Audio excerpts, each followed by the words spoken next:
श्री गणेशाय नमः। ओम यतः सर्वाणि भूतानि प्रतिभान्ति स्थितानि च यत्रैव उपशममयन्ति तस्मै सत्यात्मने नमः।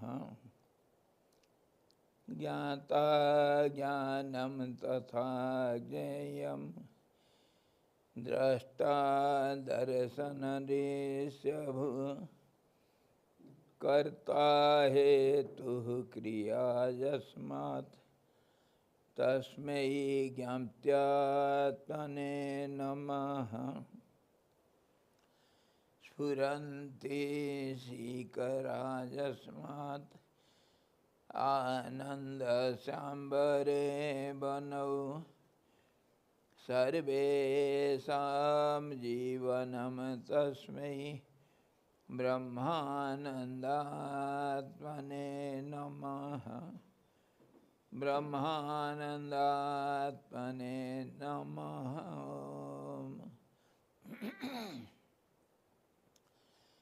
वेदोदधिं समुन्मथ्य ज्ञानरत्नं समुद्धृतं येन तस्मै वसिष्ठाय गुरुणां गुरवे नमः।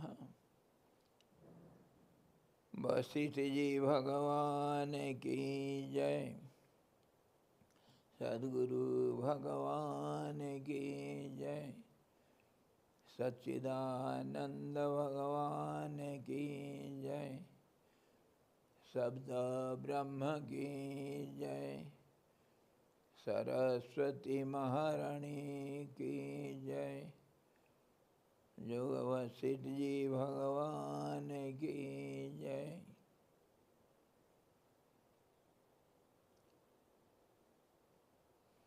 हरि ओम।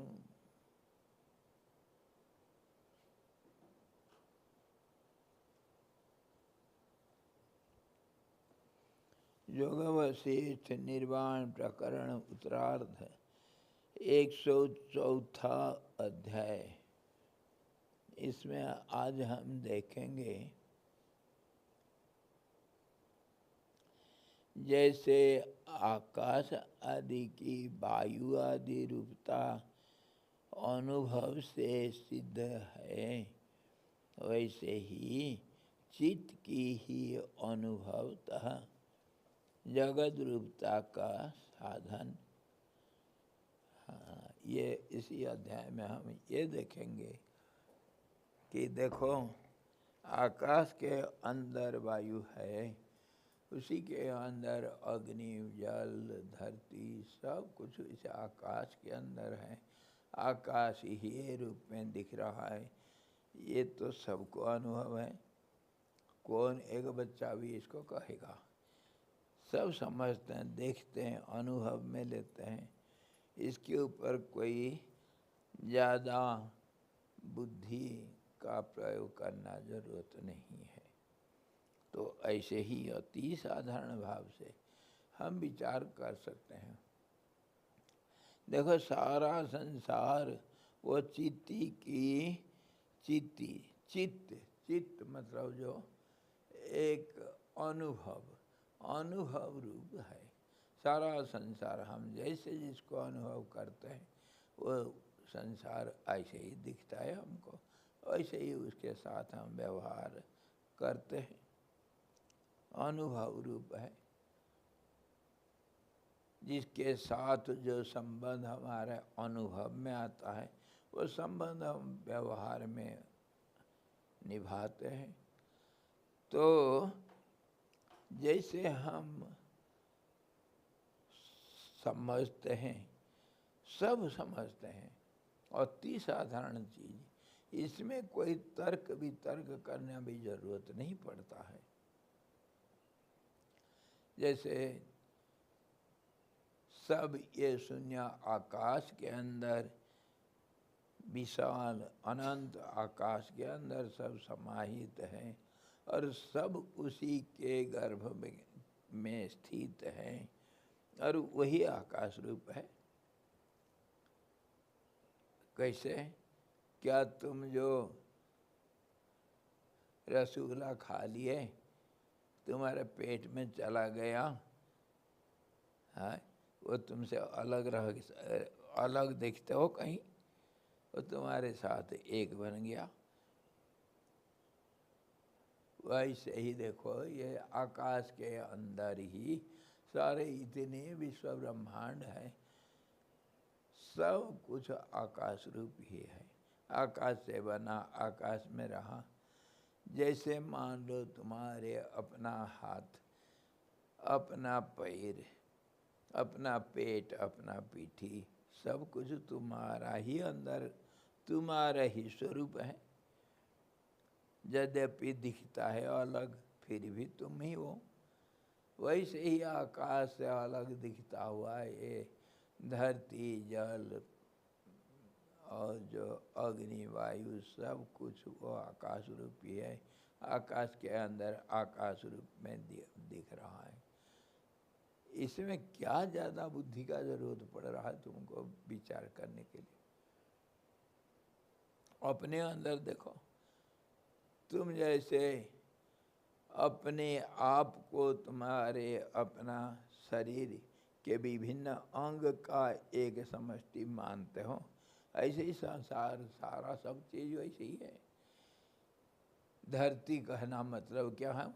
धरती का मतलब पानी, समुद्र, नदी, पर्वत, पेड़, लता, पशु पक्षी, कीट पतंग, सब कुछ धरती के अंदर आता है। इसको कोई समझाना क्या जरूरत पड़ता है? भारत माता, क्या समझते हो भारत माता? भारत माता कोई स्त्री रूप से नहीं है।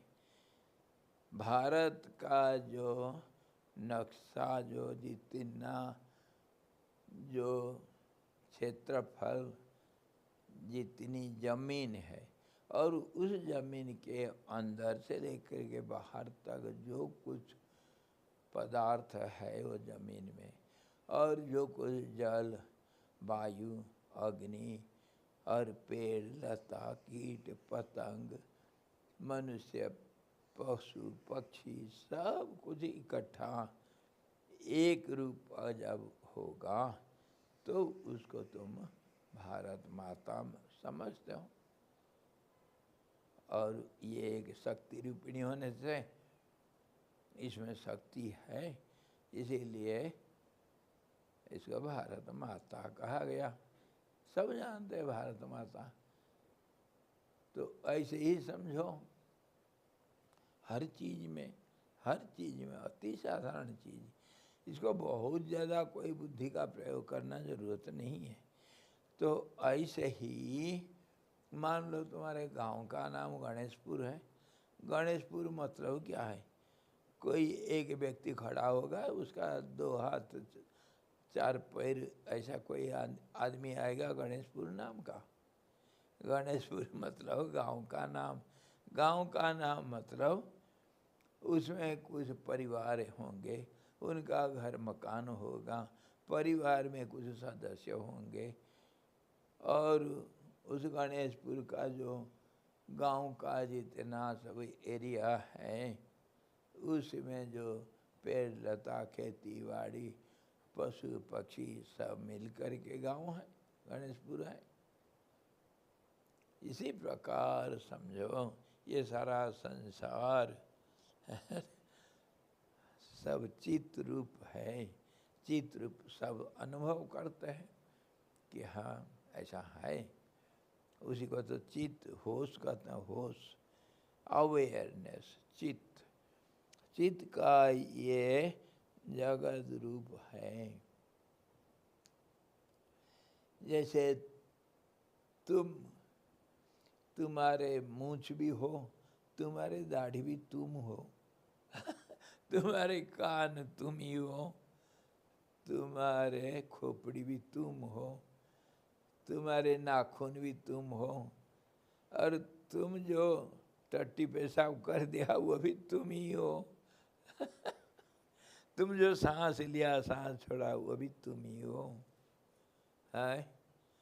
तुम्हारा पसीना भी तुम ही हो, तुम्हारे शरीर का जो बू आता है, पसीना आता है, वो भी तुम ही हो। और तुम जो हरी चंदन लगा करके खूब कस्तूरी तिलक लगा करके खुशबूदार इत्र लगाया है खोपड़ी में, वो भी तुम ही हो। तुम्हारे खुशबू, तुम्हारे बदबू, तुम्हारे रूप, तुम्हारे कुरूप, तुम्हारे हाथ पैर आँख कान नाक सब तुम ही हो। ऐसे ही सारा संसार को मानो एक रूप है वो। अनेक तो दिखता है लेकिन है एक रूप। और वो एक रूप कौन है? वो एक अनुभवात्मक जो अनुभव करता है, एक चेष्टाशील अनुभवात्मक एक समष्टि रूप है। उसी का हम इस अध्याय में देखते हैं, विचार करते हैं और अच्छे ढंग से खूब उदाहरण और तर्क से समझेंगे। वशिष्ठ जी कह रहे हैं, चिन्मात्र ही स्वप्न की भांति जगत के आकार से प्रतीत होता है। ये जो अनुभवात्मक एक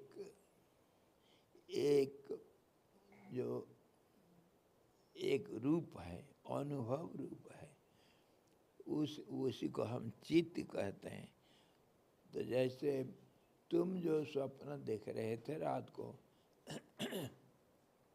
वो स्वप्न तुमसे अलग नहीं था, तुम ही तुम्हारे अंदर वो स्वप्न को देख रहे थे।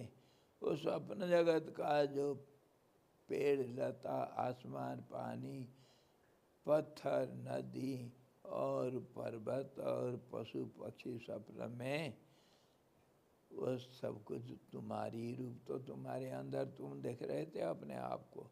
वैसे ही समझो ये सारा संसार एक ही कोई स्वप्न के माफी अपने अंदर सारा संसार को देख रहा है। और उसी को हम शास्त्रों में अनेक अलग अलग जो ज्ञानी लोगों का अलग अलग भाषा में उसको कहा गया। कोई कहा हिरण्यगर्भ, कोई कहा प्रजापति, कोई कहा ब्रह्मा, कोई कहा सृष्टिकर्ता, कोई कुछ नाम से बताया। एक ही है, वो अपने अंदर इसका सब कल्पना करता है और देख रहा है स्वप्न के वहाँ भी। ऐसा जो पहले कहा था, अनुभव का अवलंबन होने पर प्रमाणों द्वारा पदार्थ तत्व की जिज्ञासा कर रहे सभी को उसी के शरण में जाना होगा, उसके सिवा दूसरा चारा है ही नहीं। वो कह रहे हैं अनुभव को सबसे बड़ा प्रमाण लो। क्या तुम अपने आप को कुछ कोई प्रमाण का अपेक्षा करते हो? तुम ये मेरा हाथ है, मेरा हाथ मैं ही मेरा रूप हाथ के रूप को देख रहा हूँ, ऐसा जो तुम सोच रहे हो और मान रहे हो, अनुभव कर रहे हो, इसके लिए कोई प्रमाण की जरूरत पड़ता है क्या? ये मेरा हाथ, कोई प्रमाण देना पड़ता है क्या? है सब जानता भाई, मेरा हाथ तो मैं ही देखता हूँ, मेरा हाथ मेरे के अंदर है, इसके लिए प्रमाण क्या जरूरत है? मैं अनुभव करता हूँ। तो ऐसे ही मैं खाना खाया, इसको कोई प्रमाण जरूरत पड़ता है क्या? मेरा पेट भर गया, कोई सर्टिफिकेट जरूरत पड़ता है? कोई डॉक्टर लिख करके देगा तुम्हारा पेट भर गया करके? हैं? ये तो अपने स्वयं सिद्ध हैं, सब खूब तुम खुद जानते हो। ये अनुभव है, इसी को कहता हूँ अनुभव। अनुभव जहाँ है वहाँ कोई प्रमाण का, किसी प्रमाण का किसी प्रकार का जरूरत नहीं पड़ता है, ना कोई तर्क का जरूरत पड़ता है, कोई उदाहरण का जरूरत नहीं पड़ता है, कोई प्रमाण का जरूरत नहीं पड़ता है। अनुभव में सिद्ध है। अनुभव प्रमाण के ऊपर कोई और कोई प्रमाण का आवश्यकता पड़ता नहीं। अनुभव किसी विषय का ही हो सकता है, या अद्वैत में भी अनुभव की कोई स्थिति रहती है, या अनुभव माया में ही प्रकट होता है, यहाँ पे जैसे खाना या ऐसी, जैसे आपने उदाहरण दिया। उदाहरण दिया तो समझ में नहीं आया। तो इसमें तो द्वैत जगत में समझ में आया, पर जैसे अद्वैत में अनुभव होता है जो अद्वैत। अरे भाई, सब जगह पर अनुभव, जहाँ अनुभव हुआ वहाँ प्रमाण का जरूरत नहीं, यही तो कहा गया। जहाँ अनुभव करो है। तुम देख रहे हो ये पेड़ है, तो उसके लिए तुम किसको पूछते हो, प्रमाण लेते हो? तुम प्रमाण करो ये पेड़ है, मैं देख रहा हूँ। कोई प्रमाण जरूरत पड़ता है क्या? मैं चल रहा हूँ, हाँ, डॉक्टर साहब तुम सर्टिफिकेट दो, मैं चल रहा हूँ करके, कहीं जरूरत पड़ता है? अरे सब जगह पर अनुभव जहाँ है उधर प्रमाण जरूरत नहीं पड़ता है, सर्टिफिकेट जरूरत है। तो साधारण चीज, इसमें क्या शंका है? जहाँ अनुभव खुद तुम करते हो, कहाँ मैं भोजन किया, मेरा पेट भर गया, मैं कहाँ हूँ, इसके लिए दूसरे का प्रमाण क्या जरूरत पड़ता है? अनुभव जो है उसके ऊपर कोई प्रमाण का जरूरत नहीं। ये तो एक छोटा सा बात है, इसको समझने में क्या तकलीफ हो रहा है?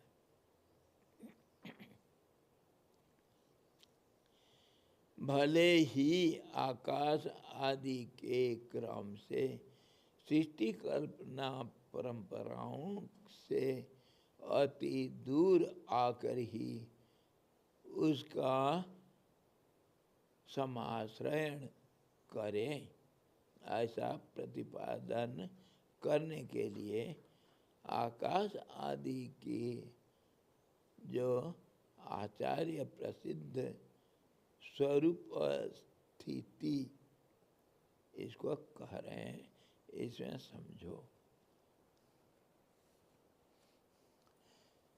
ये जैसे मान लो, वो इसको समझाने के लिए जा रहे हैं तुमको कि मैं पहले पैदा हुआ तो एक छोटा सा बच्चा था, और 5 साल का 7 साल का हो गया, मैं छोटा सा बच्चा स्कूल में जाने लग गया, और उस समय का धीरे धीरे मेरे को होश आने लग गया। तो फिर मैं जो जो नटखटी करता था, कहीं खेल कूद, जहाँ रोना हंसना, कहीं दौड़ भागना, कुछ नटखटी करना, कुछ बदमाशी करना, कुछ अच्छा काम करना, पढ़ना सीखना, और कुछ कहानी सुना था, ये सारी चीज़ मेरे को याद है। और मेरा शरीर कैसा था, मैं क्या खाता था, क्या करता था, ये सब मेरे को याद है। वो अनुभव मैं खुद किया हूँ। तो मुझे आकर के कोई बच्चे पूछे, स्वामी जी आपका बचपन का कैसे तुम क्यों इधर आए, कैसे आए इधर, कैसे तुम पैदा कहाँ हुए थे और इधर आकर के गणेशपुर में पहुँच गए, ये कैसे आए बताओ? तो मैं उसको कुछ बताया, ऐसा मैं पढ़ रहा था, ऐसा वो ध्रुव का कहानी सुना, वो प्रहलाद का कहानी सुना, जंगल में जाऊंगा तपस्या करूंगा, मेरे मन में बैठ गया था भगवान आएंगे, मेरे सामने खड़े होंगे, पूछेंगे बेटा तेरे को क्या चाहिए। मैं बहुत सोचता था कि क्या भगवान से क्या पूछूंगा, क्या पूछने के लिए तो मेरे पास कुछ नहीं है। भगवान से क्या पूछना पड़ता है। वो ध्रुव तो कहा था उसका पिताजी के गोद में बैठने के लिए। मेरे को क्या, मेरा पिताजी तो मेरे को कितना प्यार करते हैं, मुझे क्या जरूरत पड़ेगा। भगवान से मांगूंगा मैं, मेरे पिताजी के गोद में मैं बैठूंगा। हाँ, मेरे भाई जी मेरे को इतना प्यार करते हैं, मेरे को तो कोई ज़रूरत नहीं है ऐसा भगवान से मांगना। क्या मांगूं क्या मांगूं। तो आखिर मैं निष्कर्ष निकालता था, सोच कर बहुत सोचता था। तपस्या करूंगा, भगवान आएंगे वो कहेंगे वर मांगो, मैं क्या मांगूंगा, पहले से सोच करके रखना चाहिए। तो सोच सोच करके फिर आखिर निश्चय करता था, भगवान तुम्हारे जो मर्जी दे देना। अच्छा, ये सब मैं किसी बच्चे को सुनाया, तो इसीलिए इसके ऊपर कोई प्रमाण चाहिए है। अरे मेरी कहानी मैं खुद बता रहा हूँ, तो इसके लिए प्रमाण क्या चाहिए। इसको कोई सर्टिफाई करेगा क्या है। मैं बैठ करके सोचता था तपस्या करूँगा, भगवान आएगा। भगवान आ करके जैसे ध्रुव से पूछा था ऐसा मुझे पूछेगा भगवान तेरे को क्या चाहिए। इसको मैं ही खुद सोचा, मैं ही खुद अनुभव किया, अभी भी मेरे को ये याद है। तो इसके लिए प्रमाण क्या जरूरत है भाई, मैं खुद अपना बात कह रहा हूँ है। इसके लिए तुम ये कहोगे नहीं ये ऐसा था करके सर्टिफिकेट लाओ, कौन देगा सर्टिफिकेट भाई है।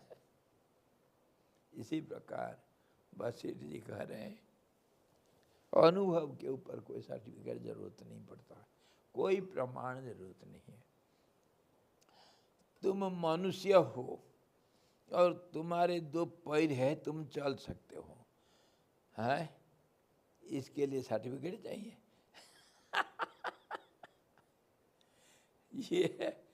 ये तो बच्चे भी कोई अनजान बच्चा भी ऐसा नहीं बोलेगा, सबको मालूम है। ये अनुभव में जो हुआ उसके लिए सर्टिफिकेट जरूरत नहीं पड़ता ऐसा। हाँ, वो कहने के लिए जा रहे हैं, एक क्रम होगा, वो क्रम को हम भूल गए हैं। और कोई बोलते हैं तो हम उसको याद करते हैं। मान लो मैं बचपन में क्या क्या कर रहा था, और जब स्कूल कॉलेज में गया तो कैसा क्या क्या करता था, कुछ खुद में याद रखा हूँ, कुछ भूल गया हूँ। तो बचपन की बात है, मेरा बड़े भाई याद करके मेरे को बोल सकता है ये काम तुम कर किया था, अच्छा देखे होंगे। और स्कूल कॉलेज में मैं क्या क्या कैसे पढ़ता था, कैसे लिखता था, कैसे खेलता कूदता, कैसे हाजिर कैसा था स्कूल में, मेरा चरित्र कैसा था, ये मैं कुछ भूल गया होगा। तो इसका क्रम को ये टीचर कोई होंगे अभी अगर वो बोलेंगे, या नहीं तो कोई कहा होगा, कोई सुना होगा तो वो बोलेगा। क्यों कि एक क्रम बचपन में क्या था, और थोड़ा उम्र हो गया, किशोर अवस्था में क्या कर रहा था, और उसके बाद जवानी में मैं क्या क्या। और ये जो क्रम से धीरे धीरे मेरा जीवन का इतिहास अभी तक आ चुका है, ये क्रम को मैं कुछ भूल गया होगा। तो उसको जो जानते हैं, जो देखे हैं, जो समझे हैं, वो बता सकते हैं, है ना। इसी प्रकार ये सृष्टि का क्रम को हम भूल गए। तो इसीलिए जो ज्ञानी लोग जो ऐतिहासिक जो है, जो वेद पुराण इत्यादि पढ़ करके याद किए हैं, वो बार बार हमको सृष्टि का क्रम का कहानी समझाता है। इतनी ही तो है, सृष्टि की कहानी तो बोलते हैं, और कोई दूसरा कहानी बोलते हैं क्या? एक ही कहानी तो है। कोई कहता है पहले एक अंडा था, वो बहुत दिन तक वो अंडा ऐसे ही रहा, वो उसका नाम था ब्रह्म का अंडा, ब्रह्मांड था नाम, अंडा के रूप में था वो बहुत दिन तक ऐसे ही रहा। उसके बाद कुछ समय के बाद वो समय जो है हमारा समय का ज्ञान से वो समय का अलग रूप था, और वो जो अंडा बहुत समय के बाद वो धीरे धीरे फटने लग गया। उसके अंदर से एक कोई व्यक्ति प्रकट हुआ, और वो अंडा जब फूटा तो एक भयंकर शब्द हुआ। उसी शब्द से जितने जो कुछ हुआ ये सारा आसमान भर गया था, और वो फिर उस शब्द का जो तरंगे थे वो तरंगे एक दूसरे से टकरा करके अलग अलग धीरे धीरे रूप लेते रहे, बदलते रहे। वो सब बदलाव का क्रम धीरे धीरे हमको कहते हैं वो ज्ञानी लोग, कोई जैसे वो दूरदृष्टि जिसका शक्ति है, अथवा जो इस चीज़ को सब जानता है, तो वो हमको कहते हैं बस 5 भूत हुआ, और पहला तो आसमान था, उसके बाद फिर उसमें एक चलनशीलता देखे तो उसका वायु नाम दिया गया। इसी प्रकार 5 भूतों हुए, 5 भूत आपस में मिल करके सब नाम रूप सब बन गया। ये संसार का इतिहास ऐसा है। फिर कुछ कुछ युग समय का परिवर्तन हुआ। कभी सत्य युग था, उसमें लोग और पशु पक्षी जीव जंतु उनका स्वभाव कैसे रहा। कुछ समय जो बदल गया तो त्रेता युग आया, समय बदलने के अनुसार परिस्थितियाँ बदलते रहा, और फिर जो जीव जगत का आचार विचार सोच ये सब धीरे धीरे बदलने लग गया। उसको कुछ समय के लिए एक अवधि को त्रेता युग कहते हैं। उसके बाद द्वापर आया।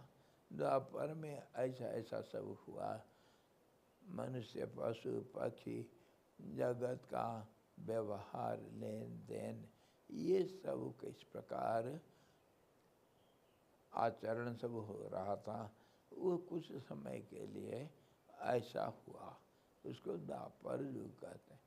उसके बाद फिर ऐसा कलि युग आया।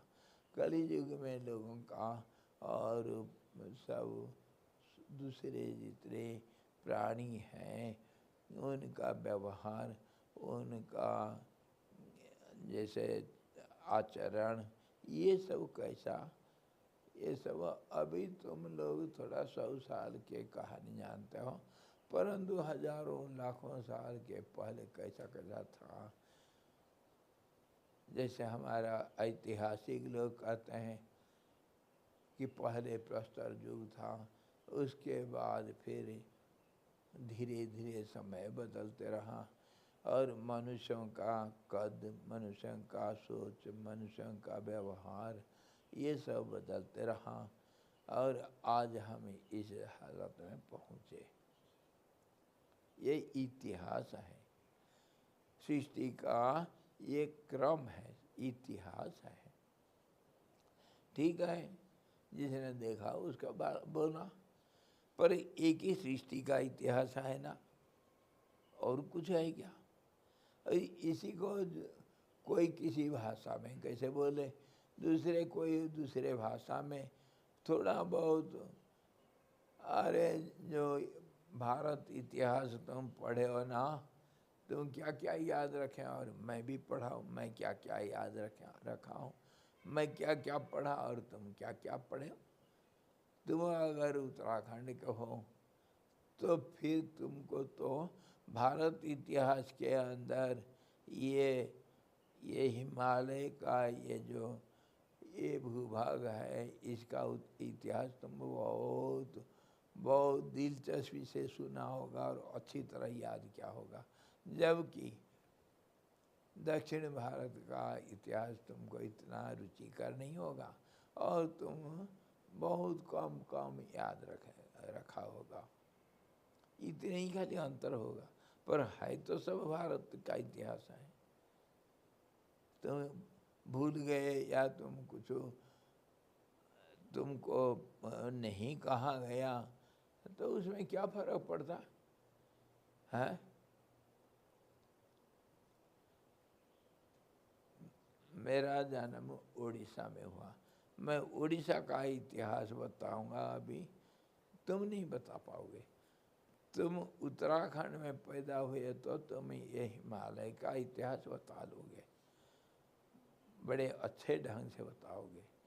तो इसी प्रकार सारा भारत का जो है इतिहास को ये अलग अलग ढंग से बोलेंगे, है तो भारत का इतिहास ना, थोड़ा बहुत फर्क हो सकता है, लेकिन जो कहेंगे किसी में कोई झूठी नहीं है, सब थोड़ा बहुत फर्क हो सकता है, सब भारत का ही इतिहास है। इसी प्रकार धरती का इतिहास, हमारे सृष्टि का इतिहास को ज्ञानी लोग, योगी लोग जो दूरदृष्टा हैं और जो जिनका यादगारी शक्ति बहुत तेज होता है, तो वे लोग अलग अलग ढंग से बोले, सब ने बोले इसी के ऊपर है। तो इसी को दूसरे ढंग से बोला गया, एक सत विप्राह बहुधा वदंती। चीज तो एक ही है और उसके ऊपर अलग अलग जानकार लोग अलग अलग ढंग से, अलग अलग भाषा से, अलग अलग प्रक्रिया से, क्रम से बताएं। क्या फर्क पड़ गया तुमको, है? क्यों इतना सिर दर्द और इतना झगड़ा क्यों? इतना तो समझ लो सारी कहानी एक के ऊपर है? पढ़े हो वो उपन्यास अंकल टॉम्स कैबिन, पढ़े हो?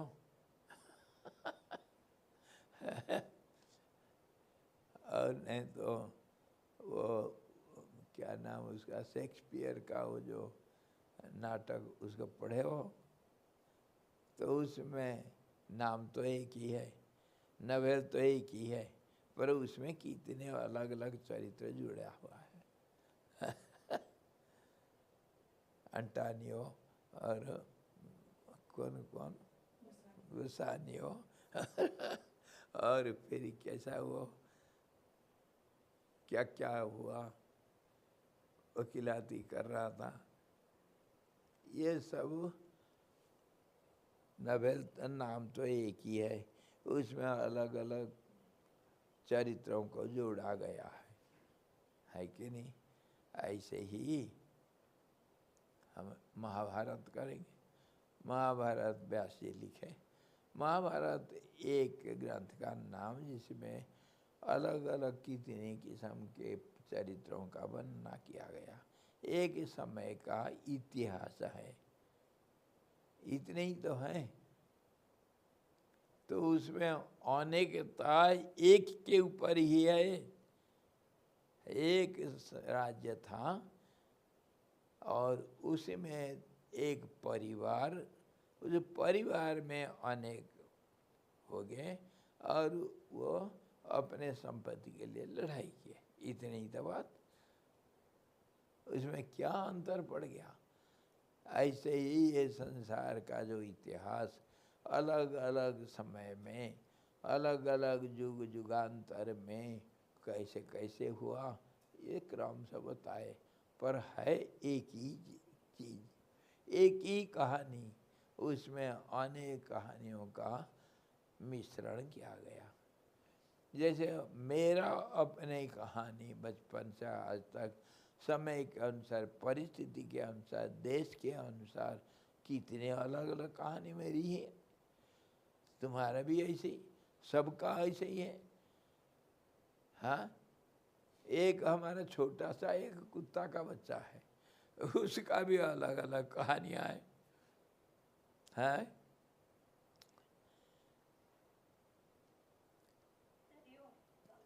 जी स्वामी जी, पर अपना ये पिछला विस्मरण क्यों होता है? अब अनेक जन्म हो गए हैं तब विस्मरण हो जाता है, वो एक अच्छा है। विस्मरण कैसे हुआ? विस्मरण संबंध टूट जाने से विस्मरण हुआ। संबंध बनाए रहेगा बारंबारता के कारण तो फिर ये भूलेंगे नहीं, इतने ही तो अंतर है। हम भूलते क्यों? भूलते हैं इसीलिए कि संबंध कट जाता है। बचपन के बहुत चीज़ें हम भूल गए। क्यों? उसी प्रकार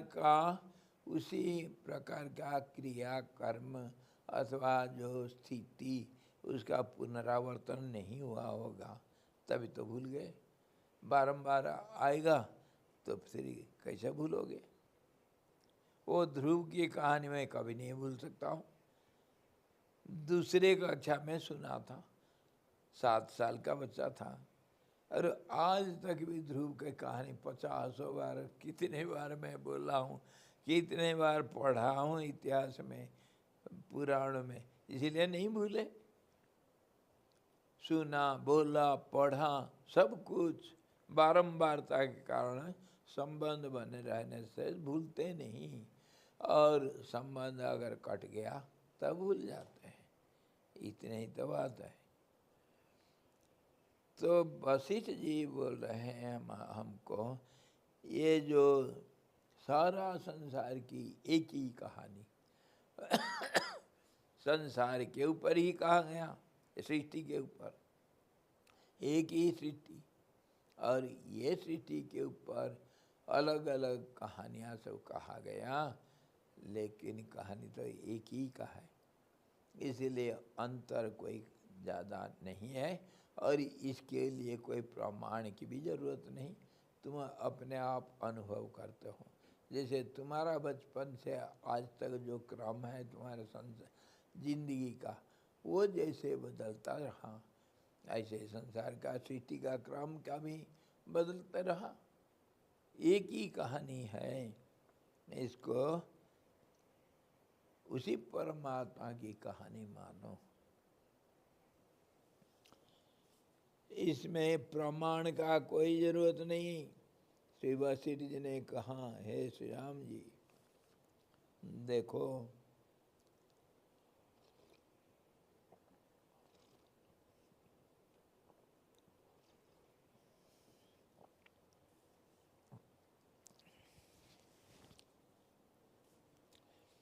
हे श्री राम जी, शब्द तन्मात्र आकाश है और स्पर्श तन्मात्र वायु है। उन दोनों के अत्यंत संघर्ष से उत्पन्न हुआ रूप तन्मात्र तेज है। उक्त तेज की शांति, उष्णता और शब्दता के समान द्वारा शीतलता, द्रवत्व आश्रय रूप रस तन्मात्रा का जल रूप का है। आकाश, वायु, तेज और जल का संघ इनका मेलन, इसका जो सम्मिलन हुआ, होने पर घनी भाव का हेतु गंध भाव अथवा पृथ्वी है। इस प्रकार चित्त से ही स्वप्न सदृश जगत भावन में यह जो क्रम है, यहाँ पर हमारा प्रश्न है कि अमूर्त आकाश से पृथ्वी पर्यंत जो मूर्त पदार्थ संघ कैसे हुआ। इसके उत्तर में यदि कोई कहे कि आकाश से क्रिया स्पर्श प्रधान वायु ही उत्पन्न होता है, वह रूपहीन होने के कारण कुछ अंश में आकाश के तुल्य है और क्रिया स्पर्श प्रधान होने के कारण किसी अंश में मूर्त के तुल्य है। इससे रूप तन्मात्र प्रधान मूर्त तेज को उत्पन्न करेगा।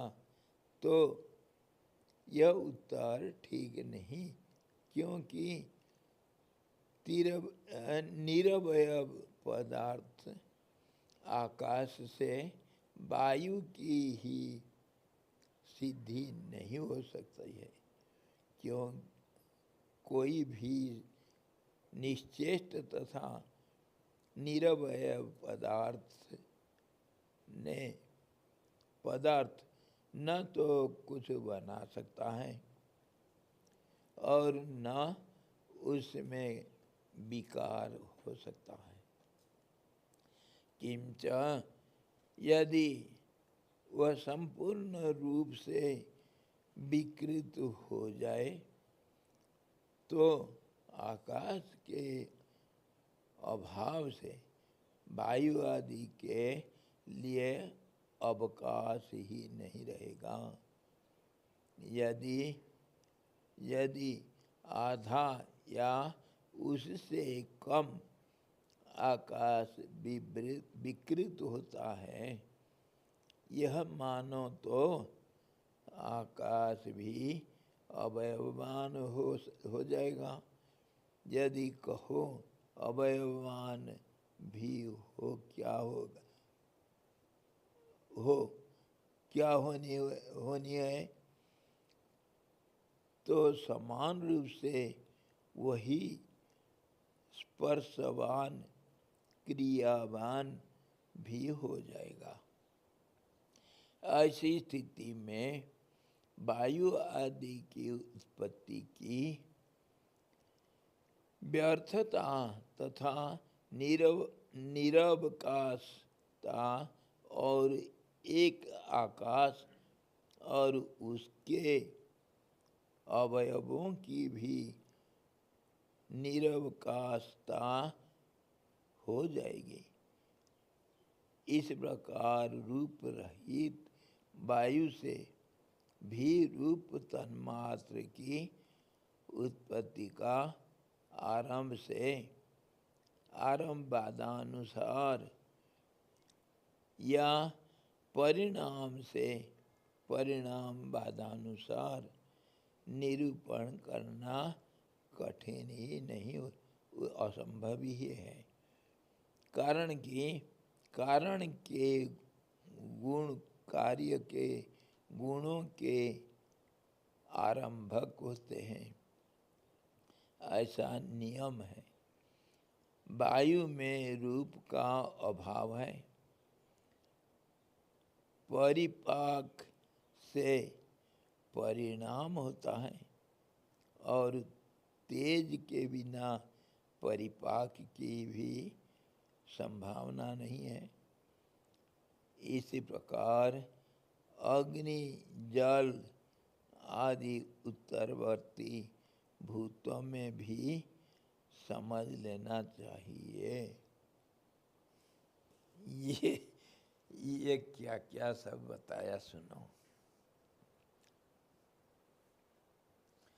पंच तन्मात्रा, उसी से पंचभूत बने, तो उसके ऊपर ये तर्क कर रहे हैं। पहला क्या है? शब्द तन्मात्रा है। शब्द तन्मात्रा का स्वरूप आकाश है। आकाश होने से आकाश से फिर वायु करके कहा गया, तो वो कैसा है? उसे हम अगर तर्क करते हैं, पक्ष और विपक्ष दोनों तरफ से चलेगा, तो क्या संभावना है, क्या संभावना नहीं है। साधारण हमारे पास जो नियम कानून है प्रकृति में हम देखते हैं, उसी का प्रयोग करो। रूपहीन जो है, उसे वो कोई रूप को पैदा कर सकता है क्या? हम जितने ये सब रूप को देख रहे हैं, नाम और रूप, ये सारा संसार में नाम रूप ही दिखाई तो दे रहा है। तो ये रूप बिना रूप वाला कैसे, ये रूप को कैसे पैदा किया? ये हमारा सवाल होगा, शंका भी होगा, हम विश्वास नहीं कर सकते हैं। आकाश से कोई पत्थर गिर सकता है क्या? है जो जैसे हम कहे बंध्यापुत्र अथवा ससुश्रींग, जैसे कहे खरगोश का सींग, ये तो असंभव है भाई, खरगोश का सींग कैसे होगा? तो ऐसे ये आकाश जो शून्य है, जिसमें शब्द का तो हम मान लेंगे, शब्द का तन्मात्रा हुआ, पर आकाश से वायु जो होगा, स्पर्श तन्मात्रा कैसे होगा?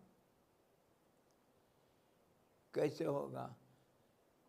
जब पंचीकरण पंचदशी में इसके ऊपर हमारा शास्त्रों में बहुत तर्क करके, बहुत सोच विचार करके, तर्क के साथ, प्रमाण के साथ इसको सिद्ध किए।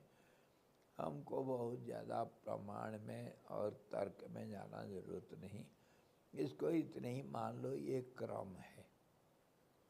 क्रम को जैसे भी जो कोई कहे, अलग अलग ढंग से, अलग अलग तर्क और अलग अलग जो हमको ये कहते हैं, ये तो सृष्टि के पहले नहीं थे। सृष्टि के पहले यही इन्हीं लोगों के कहने के अनुसार सृष्टि के पहले स्थिति और कुछ था। अगर सृष्टि के पहले आकाश ही पहले होगा, तो फिर तुम्हारे मूर्त मतलब एक रूपधारी वो ब्रह्मा कैसे होगा, जो सृष्टि को तैयार किया? तो फिर इसके ऊपर हम बहुत विचार और तर्क वितर्क करते करते अलग अलग विचार के सब मुख्यतः 6 जो विचार अलग अलग दिखता है, 6 किस्म के दार्शनिक अलग अलग रूप से कहते हैं, परंतु सबको इकट्ठा करने से हम अति साधारण रूप से, ज़्यादा तर्क नहीं करके, हम इतने मान सकते हैं। सब ने कहा, किसके ऊपर मतांतर हो सकता है, सब ने कहा एक ही कहानी को सब ने कहा। किसी ने आकाश को तो मना नहीं किया, और किसी ने धरती मतलब जो मूर्त हमारे सामने है, जो रूपधारी धरती मतलब ये सारे पशु पक्षी जितने पेड़ लता, ये सब मूर्त मतलब रूप है, जिसको हम इंद्रियों के माध्यम से संबंध जोड़ सकते हैं। तो ये अरूप से रूप कैसा पैदा हुआ है? इसको तो मना कोई नहीं कर सकता है। और किस ढंग से हुआ उसमें मतांतर है?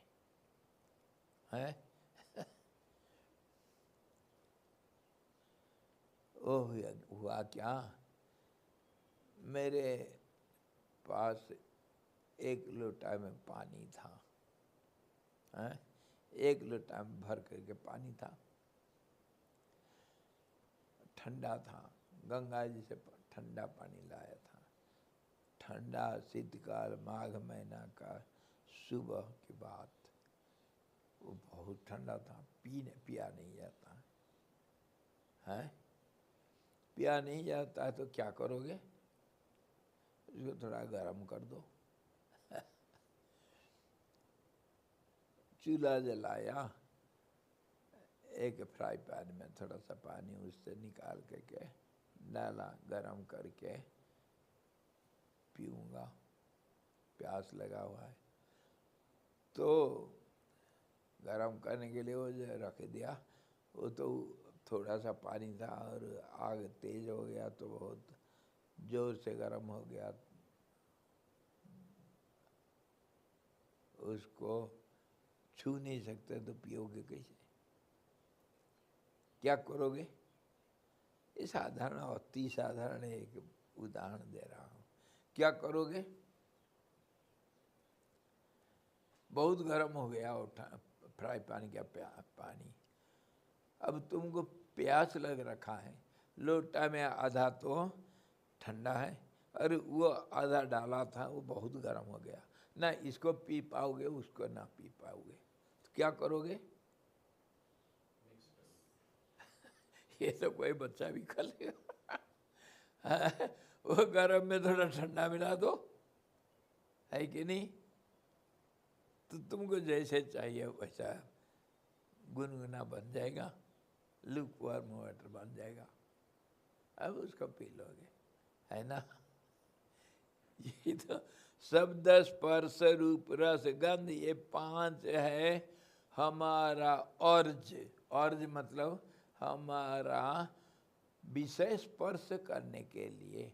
संसार को पहले जो एक जीव पैदा हुआ, जो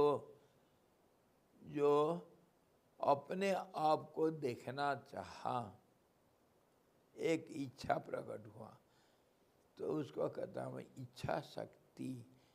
जो सृष्टि होगा, सृष्टि के लिए 3 शक्ति का जरूरी चाहिए, ये हम सब जगह पर देखते हैं। एक ज्ञान शक्ति, वस्तु को हम जानना चाहिए क्या बनाने जा रहा हूँ, और एक क्रिया शक्ति, उसको करने के लिए चेष्टा, वो रूप को बनाने के लिए, अथवा जो भी बनाने जा रहा हूँ। इच्छा शक्ति, क्रिया शक्ति और ज्ञान शक्ति चाहिए, क्योंकि मैं जानना चाहता हूँ मैं क्या करने जा रहा हूँ।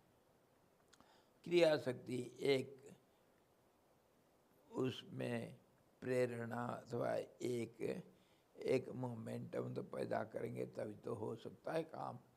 और इच्छा शक्ति भी होना चाहिए, मैं करूं, ये चेष्टा, तभी तो कुछ होगा।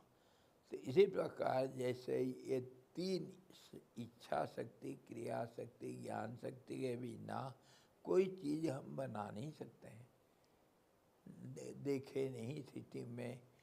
इसी के जो हम हैं, जो हमारे सामने है, उसी को लेके तो हम विचार कर सकते हैं। हम अपने ऊपर जो जहाँ तक बुद्धि नहीं पहुँचेगी वहाँ के बारे में बात नहीं करते हैं। जहाँ तक हमारी बुद्धि की पहुँच है उतना तक तो हम विचार करेंगे।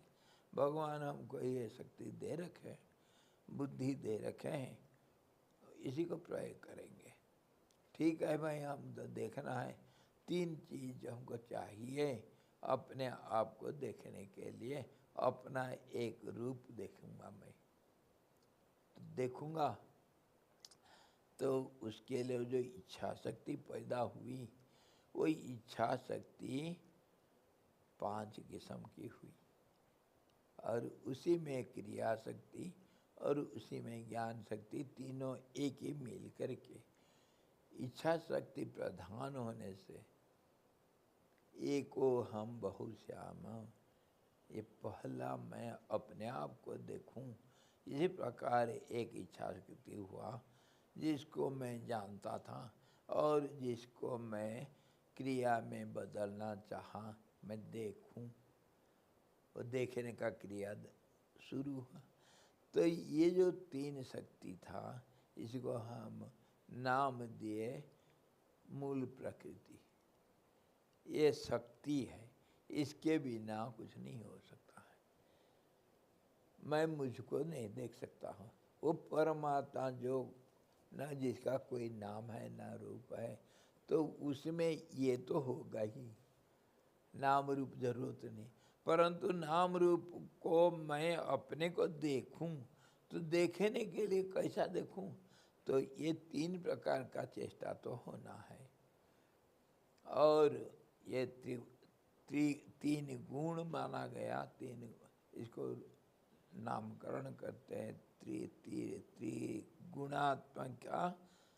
त्रिगुणात्मिका ये शक्ति है। इसको माया नाम दे दो या अथवा प्रकृति नाम दे दो, स्वभाव दे दो, हर चीज़ का ये एक स्वभाव होता है संसार में जो देखे हम।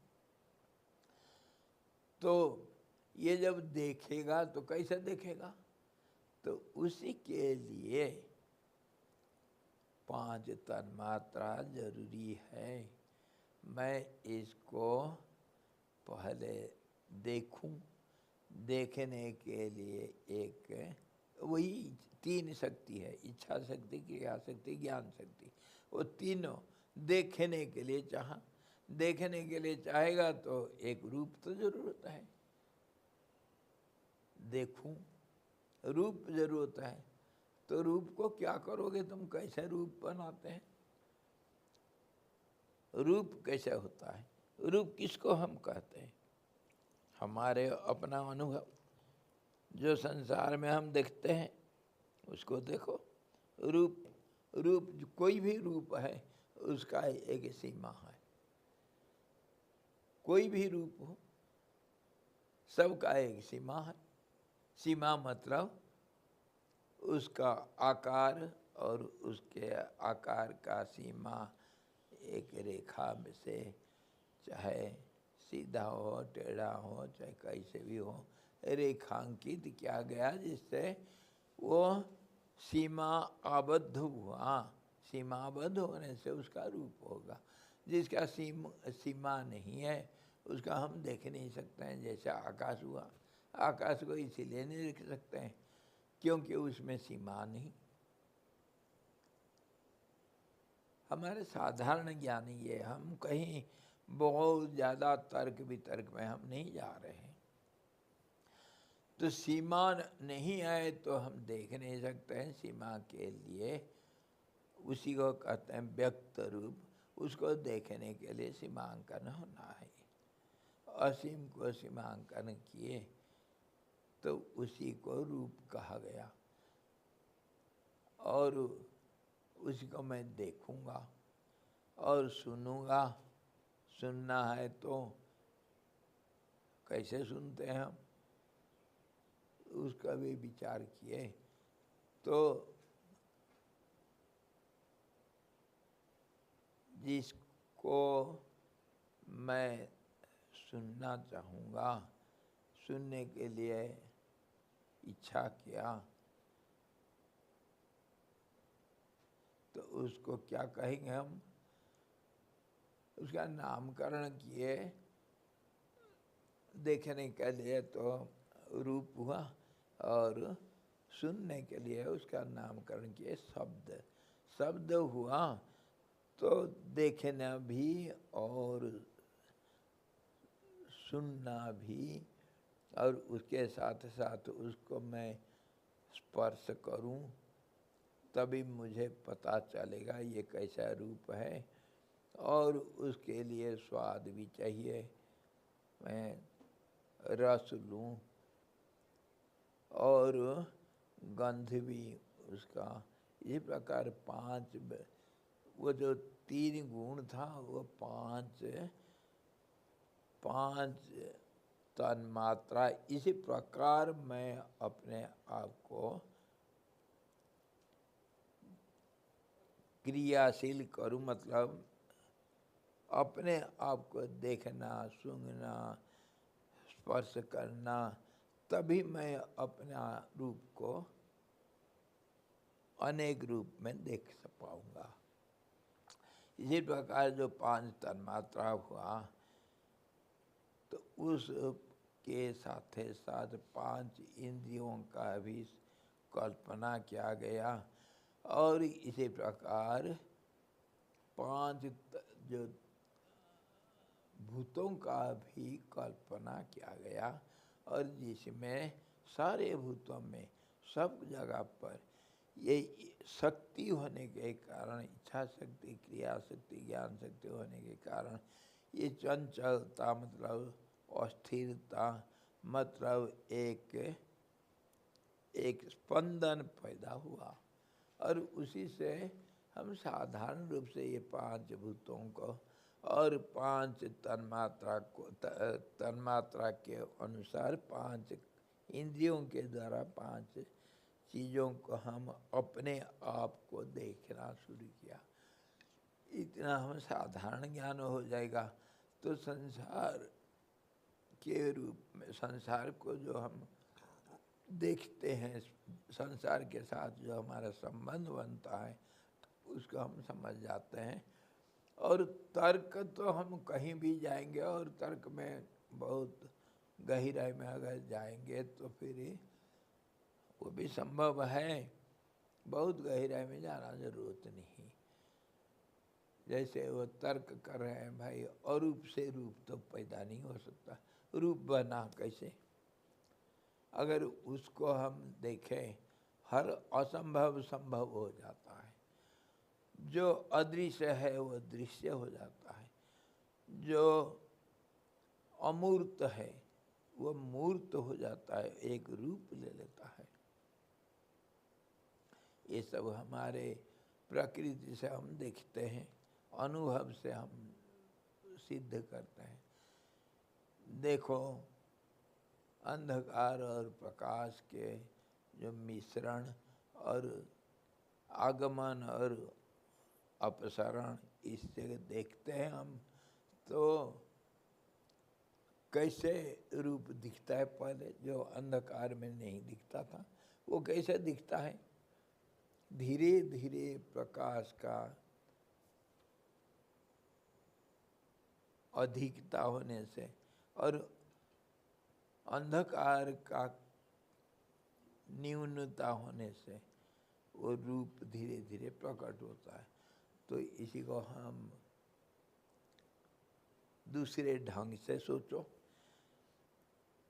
जो अंधकार का दूर होना, प्रकाश का आना, उसका हम अगर दूसरे भाषा में कहते हैं तो एक वस्तु का बारंबारता जो अति सूक्ष्म है, उसको बार बार अगर हम दोहराते हैं तो वह स्पष्ट होता है, और वह स्पष्टता एक रूप को लेता है, और वह रूप स्पष्ट रूप से रेखांकित अथवा एक सीमांकित होता है, और उसी को हम स्पष्ट रूप कहते हैं। उसको कहते हैं मूर्त हुआ, दिखाई दिया, उसको हम स्पर्श कर सकते हैं, उसको शब्द, स्पर्श, रूप, रस, गंध, पांचों उसके ऊपर प्रयोग कर सकते हैं।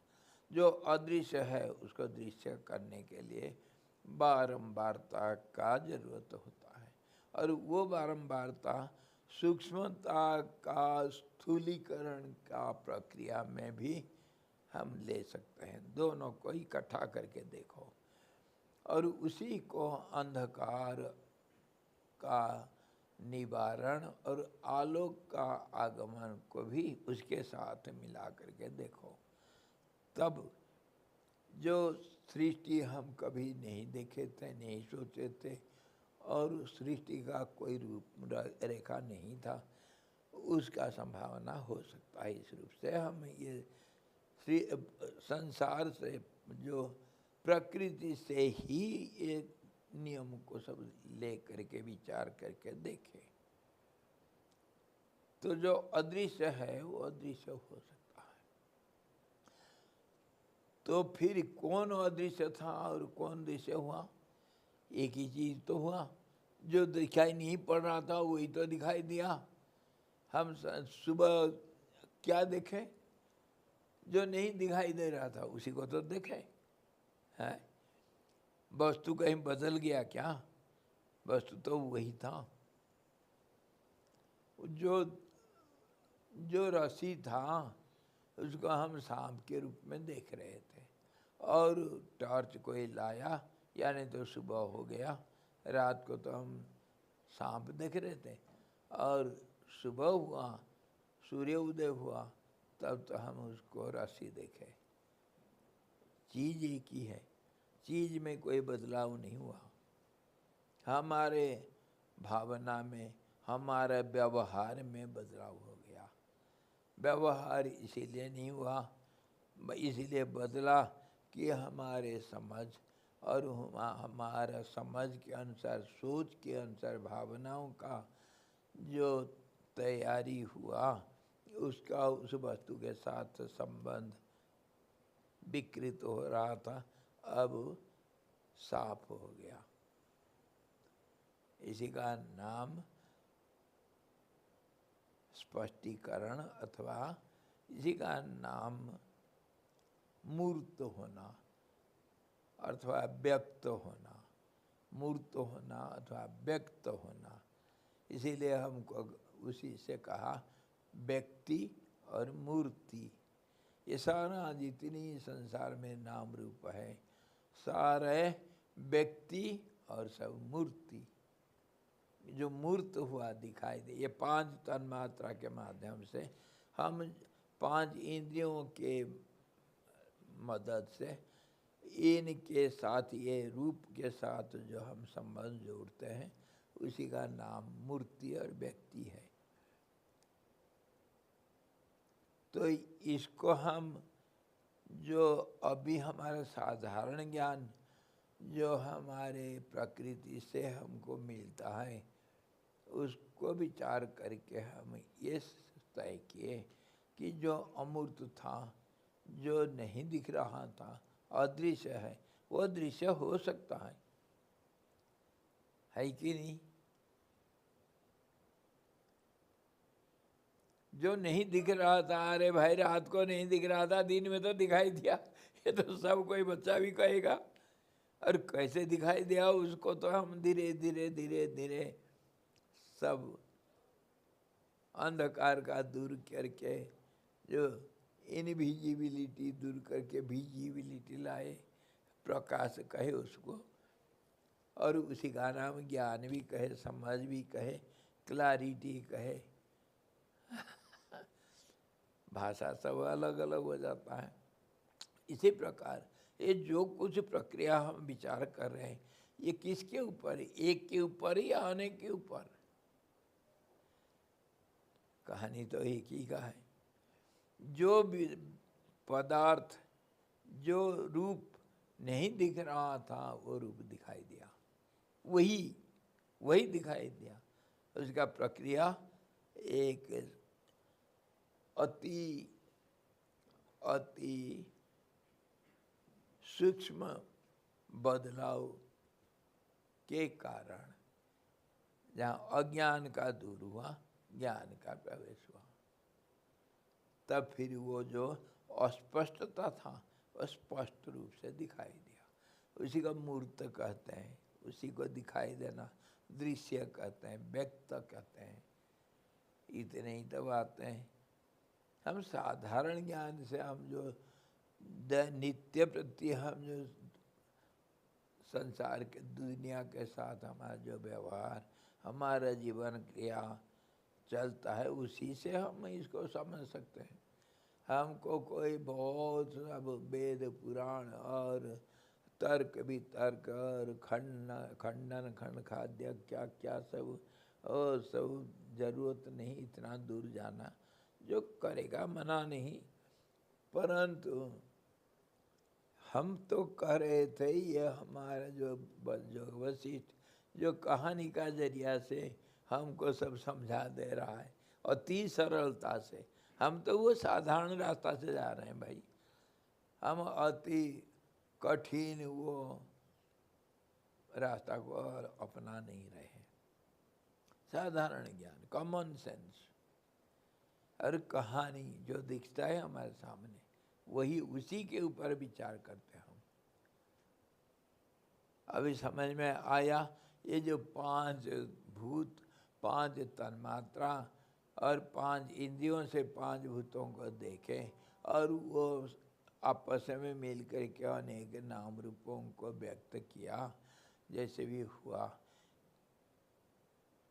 इस सारे को इकट्ठा ले लो, इकट्ठा ले करके बताओ, सोचो, स्पष्टता बताओ। एक ही का कहानी या अनेक का कहानी, एक ही जो था दृश्य नहीं था, वही तो दृश्य हुआ, और क्या हुआ है? जिसको तुम सुना उसी को तुम देखा, उसी को तुम स्पर्श किया, और उसी को तुम रस, उसका रस भी लिया। तो इसी प्रकार विचार हम अगर करेंगे तो कहानी एक ही का है।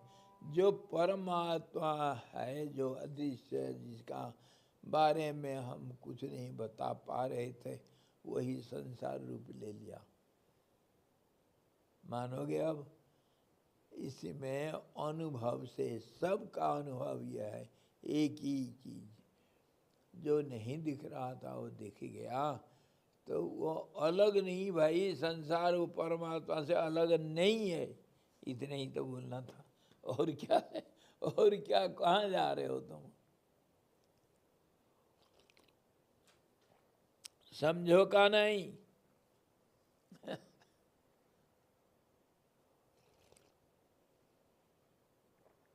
हरिओम स्वामी जी। जी, एक जो एक है, 5 मिलके ही एक है ना वो? हाँ हाँ, 5 मिल करके एक हुआ, 5 अंगुली मिल करके एक एक हाथ हुआ।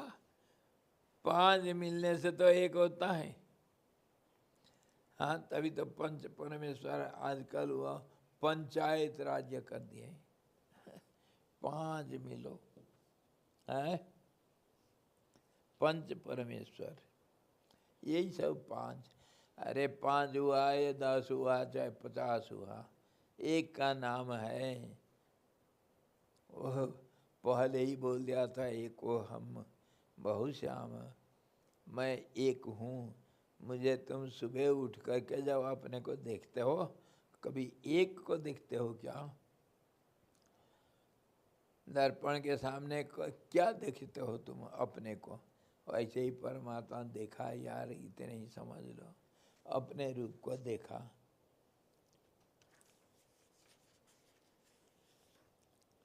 अपना रूप देखा, अनेक रूप, एक ही काम में अपना रूप को अनेक रूप में देखा। सुबह हुआ, नींद खुली, उठ गया, जाग गया, सपना चले गया। दर्पण, पहले जमाने में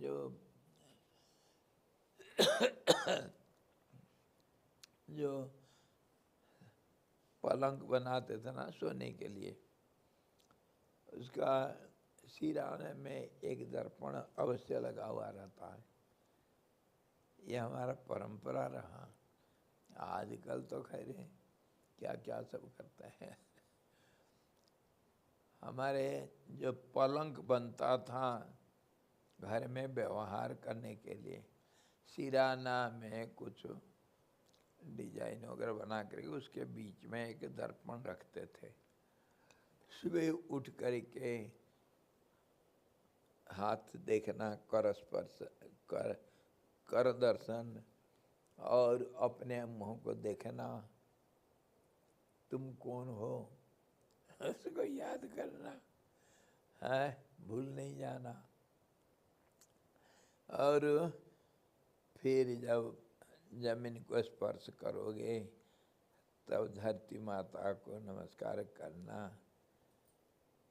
और उससे थोड़ा हाथ जोड़ के क्षमा मांगना, क्योंकि इस धरती के ऊपर कितना हम अत्याचार नहीं करते हैं। माँ के गोद में बैठ गए, कितना टट्टी कितना पेशाब नहीं किए हम, और वो माँ अपने पणत का कपड़ा से उसमें कितना हमारा आंसू और सिंगानी कितना नहीं पूछा है। उस माँ से तो क्षमा मांगना चाहिए। सुबह उठ करके मधुसूदन पिता और धरती माता, इनको याद करना चाहिए। ये हमारा था। तो जब सुबह परंपरा हमारा, वो सुबह उठ करके तुम देखते हो, तुम एक हो या अनेक हो? तुम एक को अनेक रूप में देखते हो या एक रूप में देखते हो? वही तो है परमात्मा। परमात्मा अपने रूप को देखा और क्या हुआ? सुबह हुआ देखा, वही सृष्टि हुआ, अनेक रूप में अपने को देखा। शाम हुआ सो गया, सृष्टि का संहार हो गया, काल रात्रि। वो समय, ये समय हमारा जो संकुचित विचारधारा और सीमित भावना और व्यवहार, इसी से हम इतने कमज़ोर और इतना नालायक बन गए। और वो एक विराट रूप में जो समष्टि रूप है, जिसके अंदर हम एक त्रस रेणु है, एक ही तो चीज़ है। वो चाहे पहाड़ हो, हिमालय हो, चाहे एक धूल का कण है, दोनों में कोई अंतर नहीं, सब धरती का रूप है। इसी प्रकार वो कह रहे हैं, एक ही की कहानी है तो दो तुम लाओगे कैसे? ये संसार परमात्मा से अलग कैसा हो सकता है भाई? तुम जो सुबह उठ करके अपने को देखते हो, क्या वो दर्पण में और कोई दिखता है या तुम खुद देखते हो अपने आप को? अगर दिखता है नाम रूप और नाक आँख कान सैकड़ों बाल को देखते हो सिरों में, तो क्या वो तुमसे अलग है? एक ही की कहानी है भाई, संसार वो परमात्मा का नाम है। इतने ही समझा रहे हैं।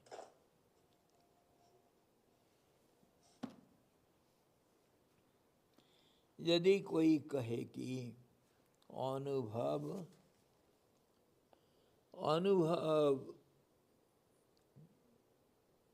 बल से ही कूटस्थ आकाश से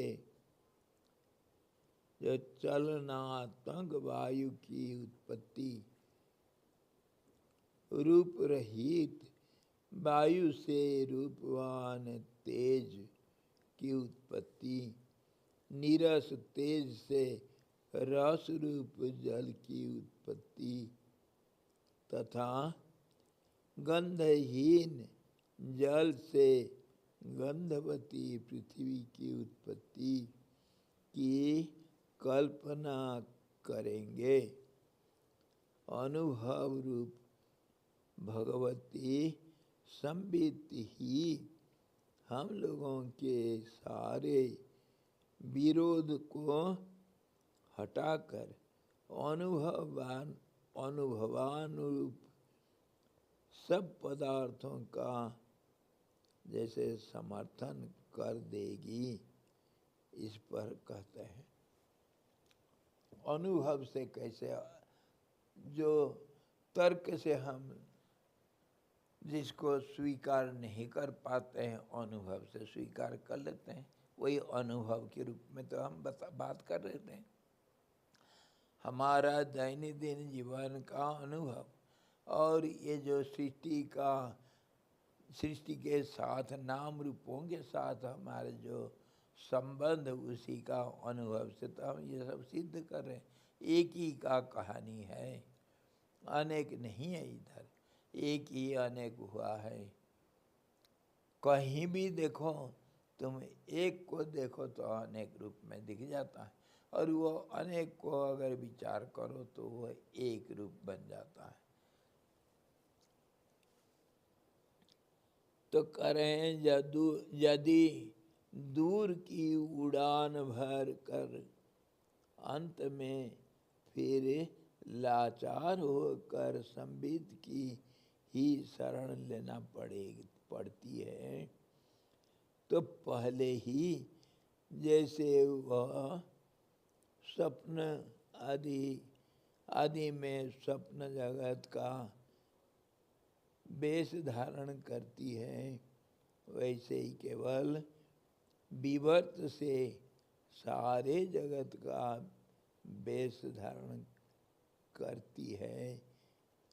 इस सर्वार्थ साधक निर्मल जो सिद्धांत है उसको मान लेने में कौन दोष है भाई?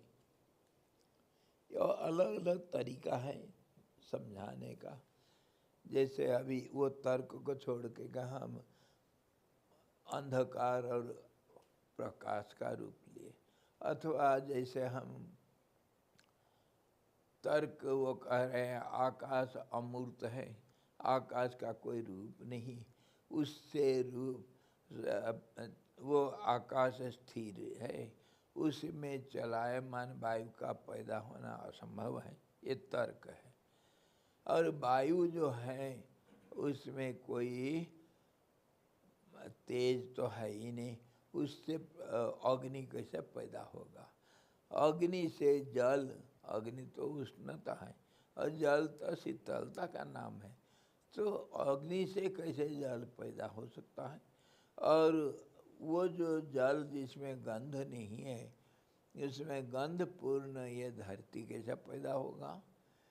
ये सब असंभव है, दिखता है। फिर उसको तर्क करके उसको हम समझाना, ये एक प्रक्रिया। और अमूर्त कैसे मूर्त होता है, ये प्रक्रिया हम अभी बताए। और एक कैसे अनेक होता है, उसको भी हम विचार करके देख रहे हैं।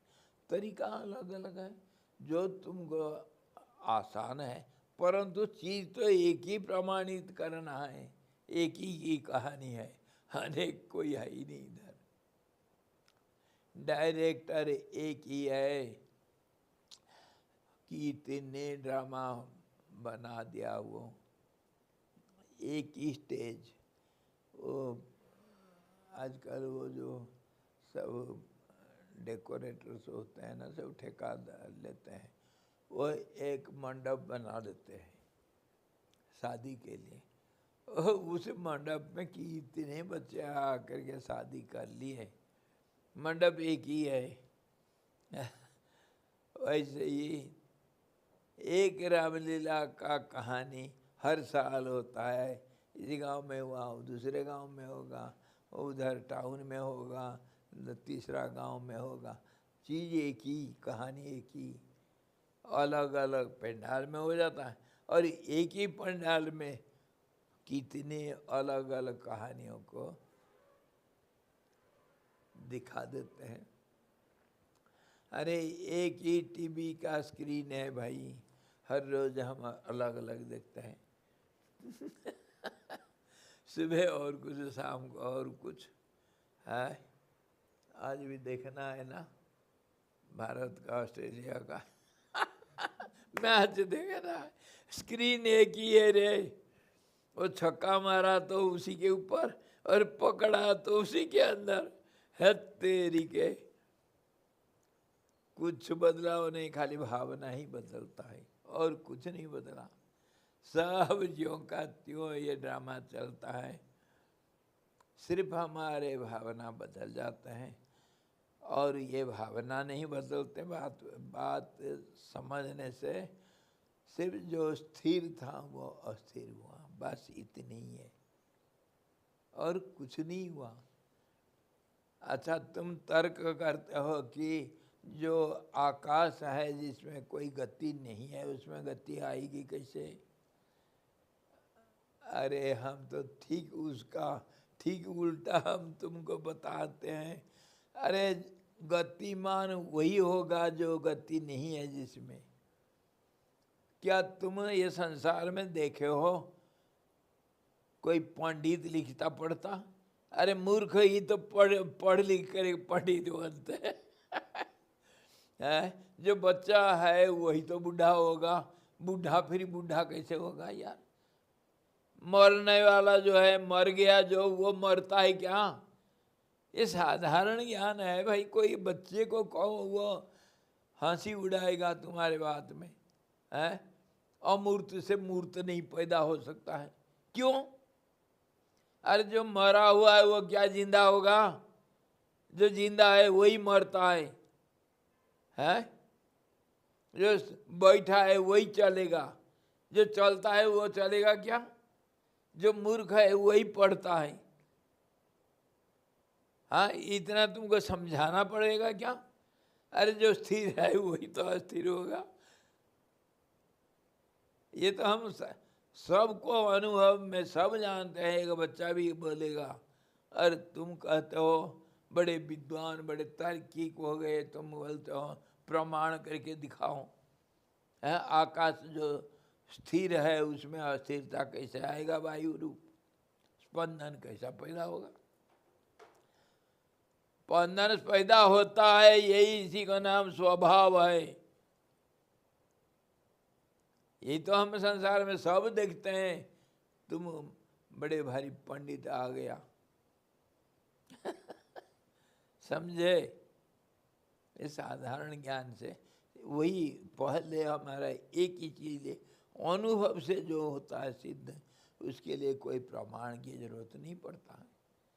हम देखते हैं जो पानी स्थिर है वही तो चलेगा, है?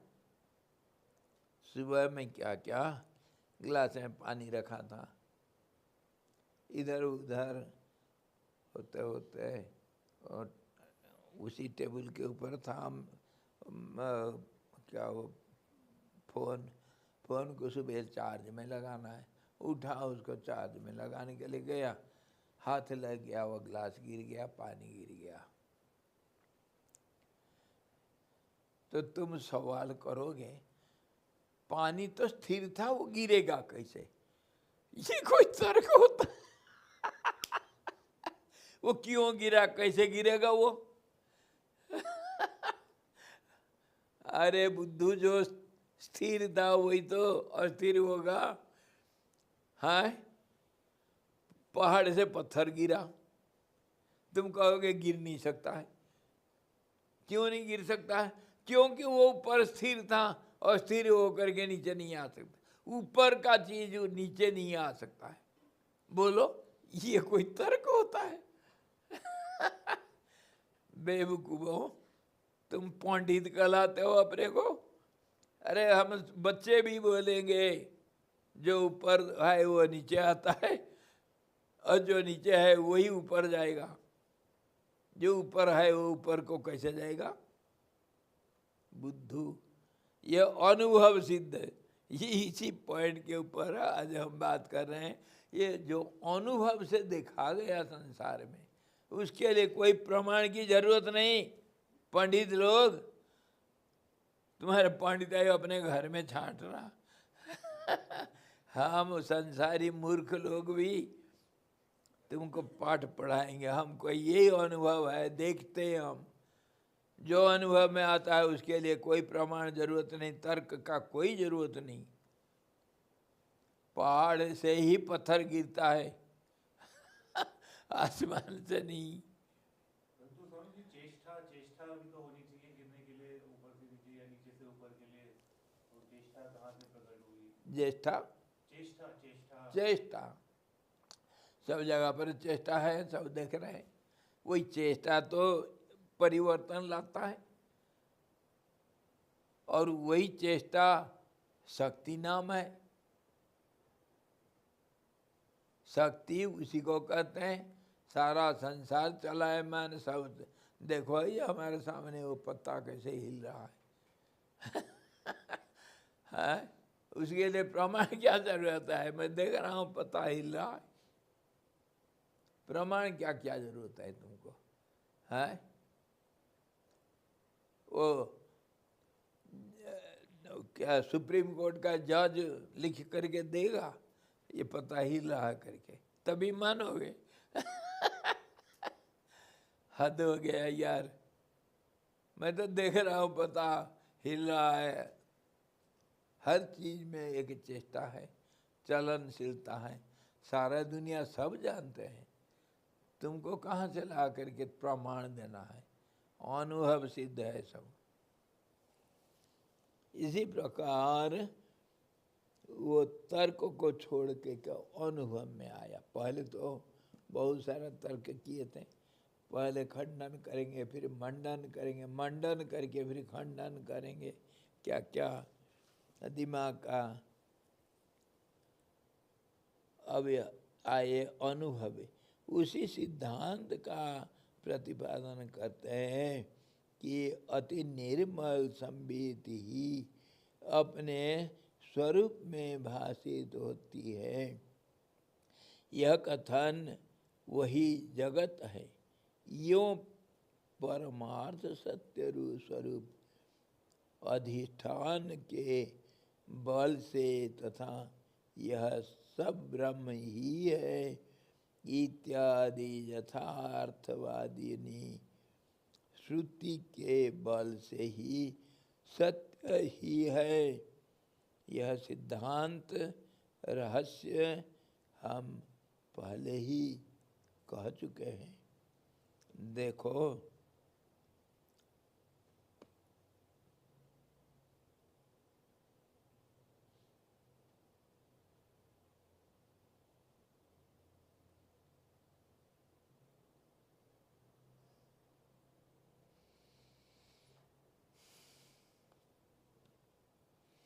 वह अनुभव से जो बता रहे हैं, क्या बताएं?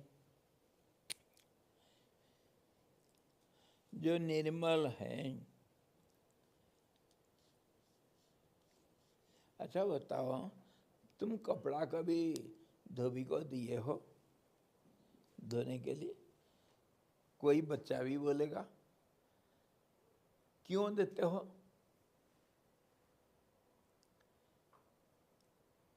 अति साधारण चीज। मेरा कपड़ा गंदा हो गया था, धोबी क्या करेगा? उसको साफ करेगा।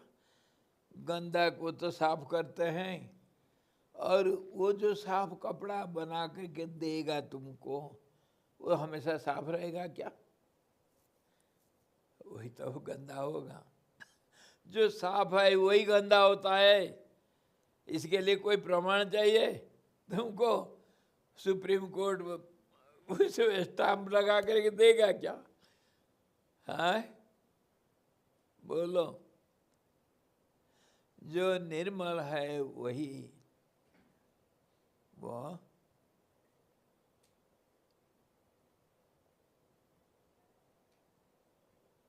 अशुद्ध हो जाता है, वही वही मैला युक्त हो जाता है। जो एक है वही अनेक रूप बनता है। और क्या तुम जो गणित पढ़ते हो, पहले 4, 10, 3, 7, 21, 11 ऐसा बोलते हो क्या? बोलो, बच्चों को क्या तुम पढ़ाते हो? चाहे किसी भी भाषा में हुआ, वो अंग्रेजी हो, हिंदी हो, संस्कृत हो, चाहे वो तमिल हो, तेलुगु हो, कोई भी भाषा हो, बोलो तो तुम गणित कैसा शुरू करते हो? एक के बाद दो कहते हो या दो के बाद एक कहते हो? जो एक है वही तो दो बनेगा मेरे प्यारे।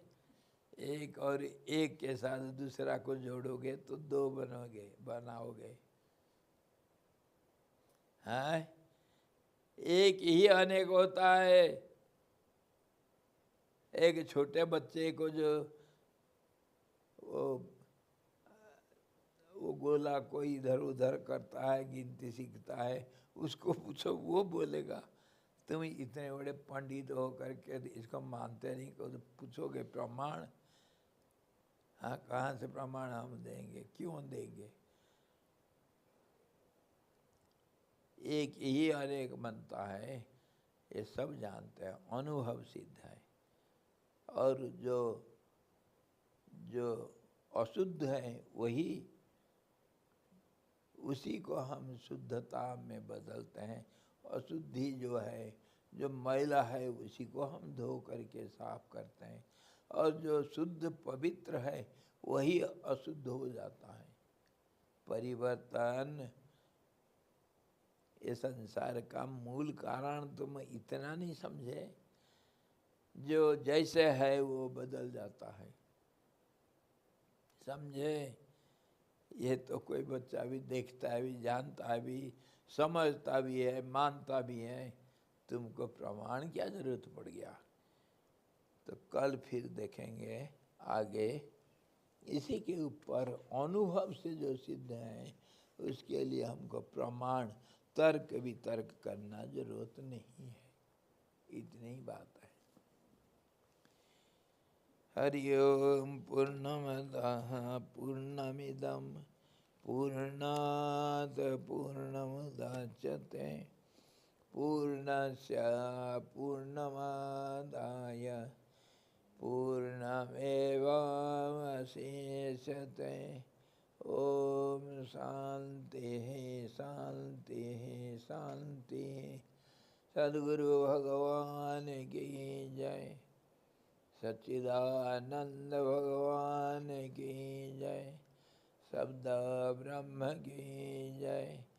सरस्वती महारानी की जय। योग वशिष्ठ जी भगवान की जय। हरि ओम।